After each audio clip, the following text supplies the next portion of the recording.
முன்னாடியே சொன்ன மாதிரி எனக்கு தேவையான அப்பா அப்படின்றத வந்து நான் கரெக்டாக எழுதி வச்சுருக்கேன். இதை எப்படி எழுதணும், என்ன அளவில் எழுதணும், இதுக்கு என்ன மெட்டீரியல்ஸ் யூஸ் பண்ணணும், அதை எப்படி ட்ரேஸ் எடுக்குன்றதெல்லாம் டீட்டெயில்டாக ப்ரைவேட் வீடியோவாக ஷேர் பண்ணியிருப்பேன் மேம். அதை வச்சிங்கன்னா மட்டும்தான் அடுத்தடுத்த கிளாஸஸ் உங்களுக்கு டீட்டெயில்டாக புரியும். ஸோ இந்த ப்ரூச் பின்னை பொறுத்தளவு பர்ஃபெக்ஷன் தான் ரொம்ப ரொம்ப இம்பார்ட்டன்ட். அதுக்காக தான் அதை ப்ரைவேட் வீடியோவும் சொல்லியிருப்பேன். நிறைய பேர் சொல்லியிருந்தீங்க ஆரி ஒர்க் எல்லாமே யூடியூப்லேயே இருக்குது, அப்புறம் இதுக்கு நாங்கள் படிக்கணும்னு சொல்லியிருந்தீங்க.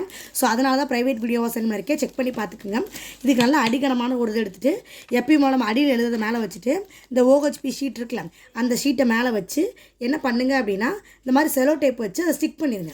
ஆட விடாமல் ஸ்டிக் பண்ணிடுங்க. இந்த இருக்குல்ல ஒரே ஒரு இந்த மாதிரி ஜஸ்ட்டு வந்து அதிலேருந்து நகராத மாதிரி ஸ்டிக் பண்ணிட்டோம் அப்படின்னா நமக்கு வந்து ஈஸியாக அடுத்தடுத்து பண்ணிடலாம். இல்லை அப்படின்னா அது நகர்ந்துக்கிட்டே இருக்கும். இப்படி ஒரு தடவை போட்டிங்கன்னு வச்சுக்கோங்களேன். இங்கே பாருங்கள், தெரியுதா உங்களுக்கு? இந்த மாதிரி நகராது நமக்கு. ஸோ நமக்கு நகராது. இந்த பக்கம் சைட்லேயுமே நம்மளோட இந்த இருக்குல்ல பட்டர் ஷீட் இருக்குது பார்த்தீங்களா, அதுலேயுமே ஒரு லாக்கை கொடுத்துருங்க. ஸோ செலோ டேப் வந்து மஸ்ட்டு வாங்கி வச்சுக்கோங்க. அப்போ தான் நமக்கு வந்து அது நகராமல் இருக்கும். இந்த இருக்குல்ல ஜஸ்ட் இப்படி 2 பக்கம் ஒரு லாக் கொடுத்துட்டோம் அப்படின்னா நம்ம அது பர்ஃபெக்டாக இருக்கும். இந்த அப்பாவை தான் நம்ம ஒர்க் பண்ண போகிறோம். இதுக்கு தேவையான மெட்டீரியல் ஃபஸ்ட்டு வந்து என்னென்னு தெரியும் நமக்கு, ஜர்தோசி. அதை வச்சு தான் ஓவரால் வந்து இதை நான் எழுத போகிறேன். நான் முன்னாடியே சொன்ன மாதிரி இதில் ஃபஸ்ட்டு நம்ம க்ளூ அப்ளை பண்ணிக்கலாம். க்ளூ அப்ளை பண்ணும்போது B7000 தான் அப்ளை பண்ண போகிறோம். பர்ஃபெக்டாக நமக்கு எந்த இடத்துல வேணுமோ அந்த இடத்துல மட்டும் நிறையா இல்லாமல் கம்மியாகவே அப்ளை பண்ணுங்கள். அதே மாதிரி நான் சொன்ன மாதிரி அப்ளை பண்ண உடனே நமக்கு வந்து ஸ்டிக் பண்ணக்கூடாது. அப்படி ஸ்டிக் பண்ணோம்னா நமக்கு எடுத்துகிட்டே வரும். கொஞ்சம் நேரம் காய விட்டுட்டு அந்த B7000 க்ளூவே கொஞ்சம் நேரம் காய விட்டுட்டு அதுக்கடுத்து வந்து நம்ம அப்ளை பண்ணலாம். நான் எழுத்து எங்கெங்கன்னு இருக்கோ அங்கே மட்டும்தான் க்ளூ அப்ளை பண்ணுறேன். அங்கே மட்டும்தான் நமக்கு தேவை. ஓகேங்களா? ரொம்ப படற மாதிரி அப்ளை பண்ண வேணாம், ஒரு அளவுக்கு அப்ளை பண்ணி எடுத்துக்கலாம். ஓகேங்களா? இதை ஒரு 5லேருந்து 10 நிமிஷம் வந்து நம்ம காய விட்ட பிறகு தான் அதுக்கு மேலே ஒட்ட வேண்டிய பொருளையே நம்ம ஒட்ட போகிறோம். ஏன்ற ரீசன் நீங்கள் செஞ்சு பார்க்கும்போது உங்களுக்கு புரியும். எடுத்தோடனே நீங்கள் அப்படியே ஒட்டிங்கன்னு வச்சுக்கோங்களேன், அது வந்து கரெக்டாக இருக்காது. ஒரு ஹார்ட்டின் ஷேப்பும் கொடுத்துட்றேன். ஓகேங்களா? இப்போ நான் ஃபஸ்ட்டு எழுதிட்டேன். இதுக்கெல்லாம் நம்ம அப்புறம் வச்சுக்கலாம். இந்த நடுவில் ஆன்றதை சுற்றணும்ல, அதுக்கு நமக்கு வந்து ஒரு கேப் தேவைப்படும். இப்போ நான் எழுதி முடிச்சிட்டேன். இப்போ இந்த ஆன்றதுக்கு நடுவில் ஒரு ரவுண்டு வச்சு தான் நமக்கு சுற்றணும். ஸோ அங்கே மட்டும் நான் என்ன பண்ண போகிறேன்னா ஒரு கிறிஸ்டல் ஸ்டோன் வச்சுக்கிறேன். ஏன்னா எனக்குள்ளே சுற்றணும்ல, அதுக்காக மட்டும் என்ன பண்ணுறேன்னா இந்த மாதிரி ஒரே ஒரு கிறிஸ்டல் ஸ்டோன் நடுவில் வச்சுக்கிறேன். இப்படி வச்சுட்டோம்னா இதை சுற்றி நம்ம கொடுக்கணும். இந்த மாதிரி ஷார்ப்பான ஒரு டூல் கையில் எப்போவுமே வச்சுக்கோங்க. ஜர்தோசியை கட் பண்ணுறதுக்கும் சரி, நமக்கு அரேஞ்ச்மெண்ட் பண்ணுறதுக்கும் சரி. இப்போது ஒரு 2 நிமிஷம் ஆகட்டும். அதுக்கடுத்து வந்து ஜர்தோசியை இந்த மாதிரி டோட்டல் ஜர்தோசி இருக்குல்ல அதை வச்சு நம்ம சுற்றலாம். கொஞ்சம் நேரம் ட்ரை ஆகட்டும்.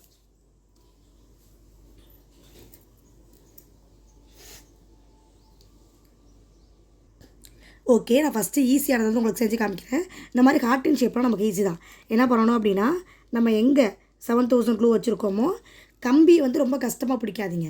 அந்த ஜர்தோசியை வந்து நம்மளோட ஹேண்டலுக்கு அங்கன மட்டும் எங்கன்னா பெண்ட் பண்ணணுமோ அங்கன மட்டும் பெண்ட் பண்ணுங்கள். பெண்ட் பண்ணுற இடம் வரும்போது கட் பண்ணிடணும். நல்லா கவனிச்சுக்கோங்க. பெண்ட் பண்ண இடம் வரும்போது கட் பண்ணி எடுத்துடணும். அங்கனக்குள்ளே ஷார்ப் பேஜஸ் கொடுக்க முடியாது. திரும்ப என்ன பண்ணணும், திரும்ப ஆரத்துலேருந்து வைக்கணும். லேசாக கட் பண்ணுற இடத்துல கட் பண்ணிக்கோங்க. கட் பண்ணி நான் என்ன பண்ணுறேன்றதை பாருங்கள், ஈஸியாக உங்களுக்கு புரியும். இப்போ நான் ட்ரை பண்ண விட்டுருக்கனால மட்டுமே இந்த ஃபினிஷிங் வருது. ஸோ நீங்களுமே அந்த ஷார்ப் கொடுத்துட்டு கட் பண்ணிவிடுங்க. உங்களுக்கு தெரியுதா? அந்த ஷார்ப் வந்து கண்டிப்பாக நம்ம கொடுக்கணும். இதே மாதிரி நான் தொணக்காலுக்கு பண்ணிக்கிறேன். இப்போ நீங்கள் கட் பண்ணி எடுக்கும்போது இதாக பிசுறு தெரியுதுன்னு வச்சுக்கோங்க. அந்த பிசுறு வந்து எடுத்து விட்ருங்க. மற்றபடி வந்து இப்போ ஒர்க் பண்ண ஆரம்பிக்கலாம். ஆவை சுற்றி வந்து ஒர்க் பண்ண போகிறேன். அதுக்கு நான் என்ன பண்ணுறேன்றதை பாருங்கள். இதுக்கு உள்ளே வச்சு அடுத்ததில் படம் விடாதீங்க. படம் விடுதுன்னா அப்படி லேசாக வச்சு எடுத்துடலாம். உள்ளே கொடுத்துருங்க. ரொம்ப நேரம் ட்ரை பண்ண விட்டுறாதீங்க. மேக்ஸிமம் ஒரு 3 நிமிஷம் ஞாபகத்தில் வச்சுக்கோங்க. நீங்கள் க்ளூ அப்ளை பண்ணி 3 நிமிஷம். உங்களுக்கு நீங்கள் செஞ்சு பார்த்தா தெரியும் இந்த ப்ராடக்ட் ஏன் இவ்வளோ ரேட் சொல்கிறாங்கன்றது. ஜர்தோசின்றது ஒரு கம்பி தான், முன்னாடியே சொன்ன மாதிரி. ஸோ அந்த கம்பியில் ஒர்க் பண்ணுறது ரொம்ப ரொம்ப கஷ்டம். அப்படி அப்படியே படுற வைங்க.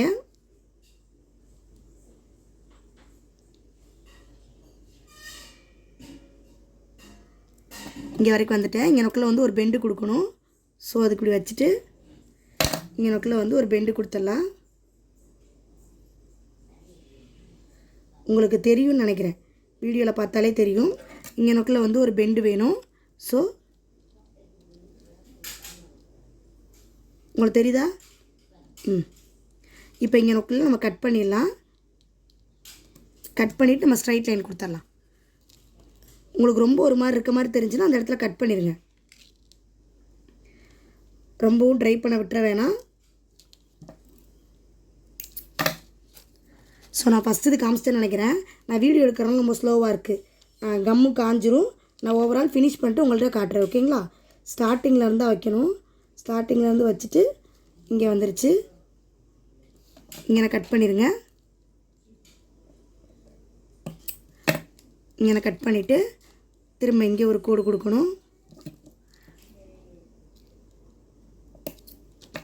இங்கே ஒரு கோடு கொடுத்துடலாம். எல்லாமே வந்து கனெக்ட் ஆகும் நமக்கு. நான் மட்டும் உங்களுக்கு காமிக்கிறேன், மிச்சத்தை நானே போட்டுவிடுறேன். ஓகேங்களா? இங்கே ஒரு கனெக்டு அங்கனக்குள்ளே பாஸ் பண்ணிவிட்டு ரொம்ப சின்ன இடத்துக்குலாம் அப்படியே பெண்ட் பண்ணிடுங்க. மற்றபடி கொஞ்சம் பெருசாக தெரிகிற மாதிரி இருக்குது அப்படின்ற இடத்துக்கு நம்ம வந்து எடுத்து பண்ணிடலாம். ஓகேங்களா? இங்கே வந்தாச்சு. அப்படி இங்கே முடிச்சிருங்க. ட்ரை ஆகிருக்கனால நமக்கு ஈஸியாக வேலை முடியும். ஓகேங்களா? அவ்வளோதான். இங்கே நோக்கில் போகும்போது கரெக்டாக அங்கே போயிட்டு கட் பண்ணுங்கள். எக்ஸ்ட்ரா முன்னாடி கட் பண்ணிடாதீங்க. முடிஞ்சிருச்சு. இப்போ உள்ளே அந்த ரவுண்ட் இருக்குது பார்த்தீங்களா, அதுக்குமே நான் கொடுக்கணும். அதுக்குமே நான் வந்து கொடுத்து எடுத்துக்கிறேன். கட் பண்ணும்போது பிசுறு வந்துச்சுன்னா மறக்காமல் அதை கட் பண்ணி எடுத்துருங்க மேம். அது அசிங்கமாக தெரியும் ஒட்டும்போது. ஓகே. ரொம்ப ட்ரை ஆகிடுச்சு. என்ன பண்ணாலும் ஒன்றும் இல்லை, திரும்ப ஒரு தடவை க்ளூ அப்ளை பண்ணி ஒரு 2 to 3 மினிட்ஸ் வந்து விட்டுட்டு எடுத்துக்கலாம். ஒன்றும் பெரிய தப்பு இல்லை. நம்ம பண்ணிகிட்டு இருக்கும்போது ஒரு எமர்ஜென்சி சுச்சுவேஷன் வந்துடலாம், டக்குன்னு எங்கேயாவது போகிற மாதிரி இருக்கலாம். அது ஒன்றும் தப்பு இல்லை. ஓகேவா? அங்கே அட்ஜஸ்ட் பண்ணி விடுங்க. எல்லாமே கரெக்டாக இருக்கான்றதை செக் பண்ணிவிட்டு எடுத்து போகலாம். இப்போ நான் போட்டுட்டேன். ஓகேங்களா? இப்போ எழுதி முடிச்சிட்ட பிறகு உங்கள்கிட்ட காட்டுறேன். ஹாய் மேம், ஓவரால் ஃபுல்லாக நான் எழுதிட்டேன். இப்போ இதுக்குள்ளே வந்து நம்ம ஸ்டோன் செயின் கொடுப்போம். இதை வந்து நான் இப்போ லேசாக இதை மட்டும் எடுத்துகிட்டு உங்களுக்கு காட்டுறேன். நம்மளோட ப்ராடக்ட் எப்படி இருக்குன்னு சொல்லிட்டு இப்படி தான் இருக்கும். ஓகேங்களா? இப்போ நம்ம இதை எழுதி முடிச்சிட்டோம்ல, இது எழுதி முடித்த பிறகு இதுக்குள்ளே வந்து நம்ம என்ன கொடுக்க போகிறோம் அப்படின்னா, இந்த மாதிரி பேர்ல் செயின் கொடுக்க போகிறேன். எல்லாரோட கிட்லேயுமே இந்த பேர்ல் செயின் இருக்கும். இந்த மாதிரி இந்த இடத்துக்குலாம் வந்து ஒரு பேர்ல் செயின் இருக்கும். மிச்ச கேப் இருக்கிற இடத்துல நம்ம 2 கொடுக்கலாம். ஃபஸ்ட்டு நான் வந்து எப்படி கொடுத்து காட்டுறேன் பாருங்க. இப்போ இந்த இடத்துக்கு மட்டும் கொடுத்து காட்டுறேன். இந்த இடத்துல கட்ரு வந்து நல்லா ஷார்ப்பான கட்ரு வாங்கி வச்சுக்கோங்க. ஏன்னா இது எல்லாமே நம்ம கட் பண்ணி எடுக்கிற மாதிரி தான் இருக்கும். இந்த இடத்துல வந்து இப்போ ஃபஸ்ட்டு வந்து இதுக்குள்ளே அதை கொடுக்குறேன். ஓகேங்களா? ரொம்ப இழுத்தும் கொடுக்காதீங்க, ரொம்ப ஒட்டியும் கொடுக்காதீங்க. இப்போ இந்த இடத்துல வந்து இது எனக்கு போதுமான அளவுக்கு இருக்குது. ஸோ அப்போ நான் இதை வந்து கட் பண்ணி எடுத்துட்றேன். ஓகேங்களா? ஓகே.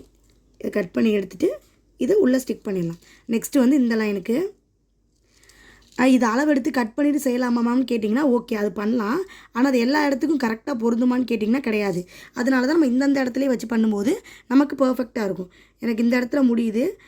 நீங்கள் இதை ஹேண்டில் பண்ணும்போது உங்களுக்கு தெரியும். இதுக்கிடையில் ஒரு குட்டி கேப் இருக்குல்ல மேம், நிறையா வர மாதிரி தெரிஞ்சால் அதை அடைச்சி வச்சுருங்க. இல்லை ரொம்ப குட்டியாக வர மாதிரி தெரியுதா அதை கொஞ்சம் இழுத்து விடுங்க. அதெல்லாம் நீங்கள் ஒர்க் பண்ணும்போது உங்களுக்கு அந்த ஹேண்டில் வந்துடும். நான் இங்கே காட்டுறேன். இந்த இருக்குல்ல, இப்போ நான் இந்த இடத்துல வைக்கிறேன்னு வச்சுக்கோங்களேன்.